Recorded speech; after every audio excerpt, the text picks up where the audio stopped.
This two-part video series was inspired by a comment from the gentleman who goes by the name Prophet613.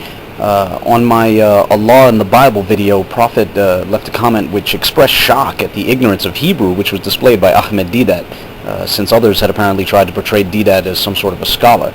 Now that comment motivated me to make these two videos, which are going to, in part, going to be about one of Deedat's other blunders, at least this first part. Now, this blunder is one that many might not catch, but I'm fairly confident that Prophet613 and others like him will not only catch it right away, but also find it very humorous. With all due respect to Ahmed Deedat, this next clip is one of the most egregious exhibitions of his ignorance of both the Bible and the Hebrew language. So here we go. The name for Jesus in Arabic is Eesa. And he feels that this is incongruous. Eesa. He said the name of Jesus was Esau. Agreed.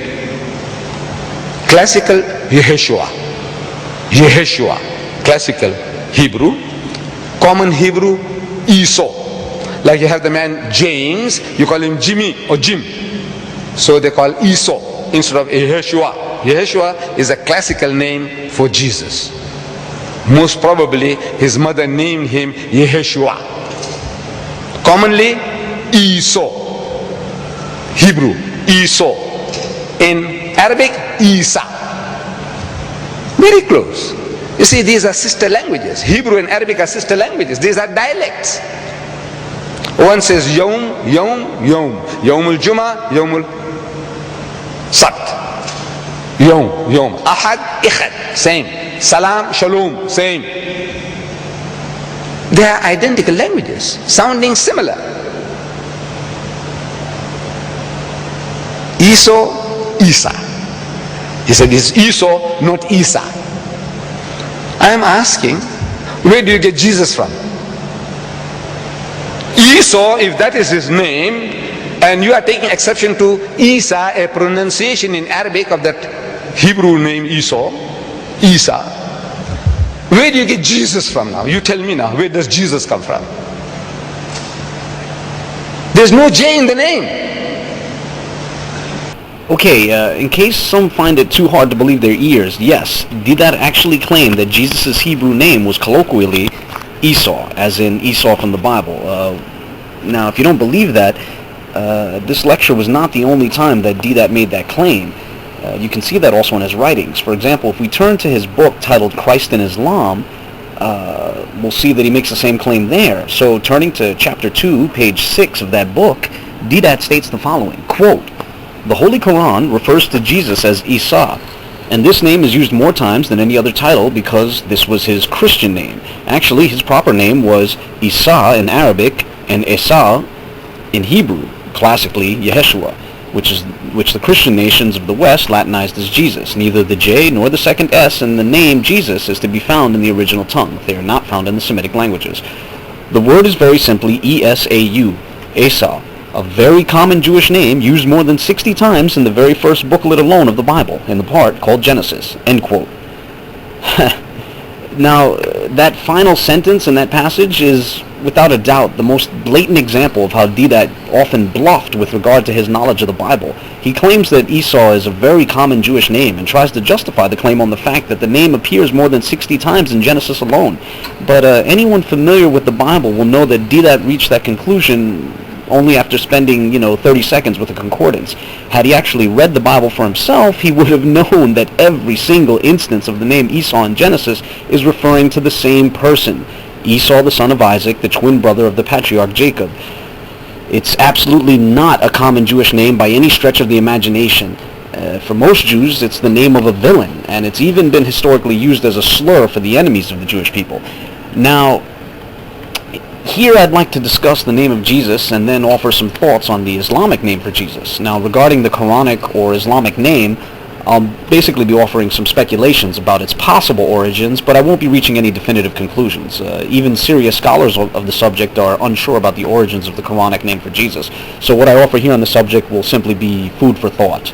Okay, the name of Jesus in Hebrew is Yehoshua, which is the Hebrew form of Joshua. There's a hyperchoristic form, or a contracted form, of this name, which is Yeshua. As the dawn of the Common Era approached, Jews commonly rendered the name Yehoshua as Yeshua. One can even see examples of this in the Bible. For example, you have Yehoshua ben Nun, who is Joshua, the son of Nun. But late in the text of the Hebrew Bible, in Nehemiah 8:17, he's referred to as Yeshua ben Nun. It's the same person, but he's being referred to by the hyperchoristic form of his name. Yeshua is a hyperchoristic form of Yehoshua.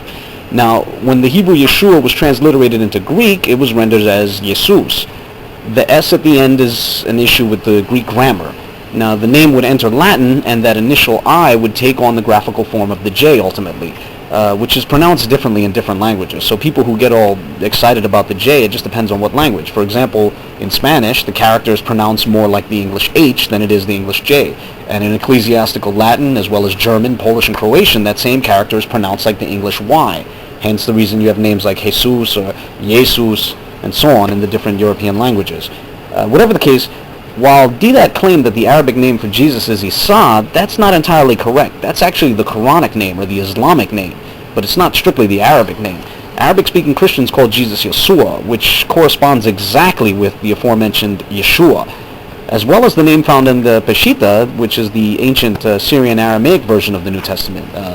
Their word for Jesus is pronounced Yeshu. The Hebrew, Arabic, and Syriac names are spelled exactly the same. The first character is Yod or Ya, the second character is Shin or Sin, the third character is the Wa, and the fourth character is the Ayin. Now let's examine the Quranic name for Jesus. As Deedat noted, it's Eesa, which is very similar to the Arabic version of the name Esau as found in Arabic translations of the Bible. It's pronounced Isu. It's understandable how Deedat might think that the names of Jesus and Esau correspond, since the Arabic version of Esau is spelled almost identically to the Quranic name for Jesus. In fact, their only difference in spelling is the last character. The Quranic name for Jesus has an alif makhsura, while the Arabic version of Esau has a wa in place of that alif. Now, the difference between alif and wa is actually quite small. In fact, there's examples of other words in Arabic which are written alternatively with either of these characters. For example, the Arabic word for prayer is salah, which is generally spelled with an alif, but in older forms of Arabic was spelled with a wa instead. In fact, this difference has affected online versions of the Quran, where different websites employ different spellings. Consider for example, the third verse of Soorat al-Baqara, which is the second chapter of the Quran, as this is the first instance where the word salah appears in the Quran. The version on the islamawakened.com site spells salah with an alif, while the version on the islamicity.com site offers the more classical spelling with a wa. Being that a single word can be spelled alternatively with alif or wa shows how minute the difference is, and this applies to the Quranic name for Jesus and the Arabic rendering of Esau. The difference is analogously quite small. But let's go deeper. The Bible in Genesis 25:25 says that Esau was quote-unquote red at birth, whatever that means. I mention this because of some interesting Ahaadeeth regarding Jesus. Now, for those who don't know, Hadith are traditions outside of the Quran which also serve as part of the core Islamic literature. They're believed by Muslims to be recordings of the sayings and deeds of Muhammad, the founder of Islam. The most famous or well-regarded collection is that of the SaHeeh of Imam Bukhaaree, often referred to simply as Sahih Bukhaaree. So the first hadith I want to look at is in the Kitaab Badul-Khalq, or Book of the Beginning of Creation, in Sahih Bukhaaree. So here I'll be looking at an online version of Sahih Bukhaaree, which is found on the al-Imam.com site. I also have a link to Muhsin Khan's English translation in the video description. So I'm going to scroll to this hadith in particular, which has Muhammad describing how Moses and Jesus looked. First mention is made of Moses, or Musa, and I'll highlight it here. Musa is called Rajulan Adama, or brown-skinned man. Adama means brown. Then the hadith mentions Eesa, which is supposed to be Jesus, and it describes him as having a complexion which is in Arabic al-Humrati wal-Bayadi. Humra means red, and Bayad means white. So the text is calling Eesa, quote, red and white, end quote. Now, I'd like to turn to the next book in Sahih Bukhaaree, which is Kitaab Hadith al-Anbiyaa, which is the book of the traditions of the prophets.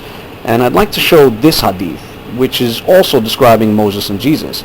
Here you see mention is made of Eesa, and he's declared in Arabic to be Ahmaru, Now, the Arabic word ahmar means red, and it's from the same root as humra in the previous hadith.